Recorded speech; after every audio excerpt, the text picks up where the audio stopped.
Moinabad drugs కేసులో దర్యాప్తు మరింత ముమ్మరం చేశారు పోలీసులు. నిందితులను మరోసారి కస్టడీకి తీసుకునేందుకు కోర్టులో పిటిషన్ దాఖలు చేశారు. పోలీసుల కస్టడీ పిటిషన్పై నిన్ననే వాదనలు ముగిశాయి. తీర్పును మాత్రం కోర్టు ఇవాళ్టికి వాయిదా వేసింది. 5 రోజుల కస్టడీ కోరుతూ మరోసారి పిటిషన్ దాఖలు చేశారు మొయినాబాద్ పోలీసులు. ఇప్పటికే 3 రోజుల పాటు కస్టడీలోకి తీసుకుని విచారించింది సిట్. పైలట్ రోహిత్ రెడ్డి, రితేష్ రెడ్డి, నమిష్ శర్మను మళ్లీ కస్టడీకి కోరారు పోలీసులు.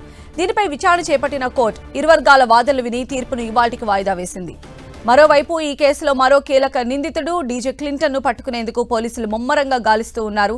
గోవాలో డీజేగా పనిచేసే క్లింటన్ పాత్రను గుర్తించింది. ఇటీవల అరెస్టైన జూబ్లీహిల్స్ కు చెందిన వైద్యుడు కోలా బాలాజీ పటేల్ కు క్లింటన్ ఎండీఎంఏ సరఫరా చేస్తున్నట్లు దర్యాప్తులో బయటపడింది.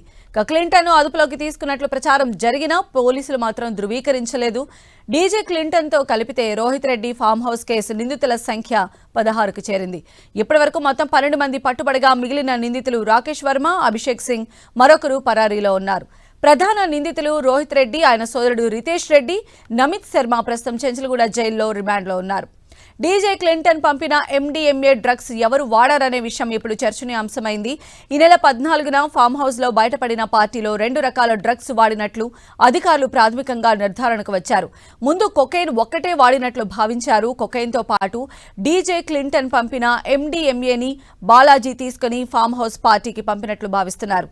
పోలీసులు సోదాలకు వెళ్లేలోపు 6 డ్రగ్స్ వాడినప్పటికీ అక్కడ ఒక్క కొకైన్ మాత్రమే దొరికింది. రోహిత్ రెడ్డి, రితేష్ రెడ్డి, కౌశిక్ రవి, అర్జున్ రెడ్డి నలుగురికి కొకైన్ పాజిటివ్ రాగా నమిత్ శర్మ నమూనాల్లో ఆంఫిటమిన్, మెథా ఆంఫిటమిన్, కొకైన్ ఉన్నట్లు టీడీపీ ఎంపీ పుట్టా మహేష్ కుమార్ కు ఆంఫిటమిన్, మెథా ఆంఫిటమిన్ ఉన్నట్లు పరీక్షలో బయటపడింది.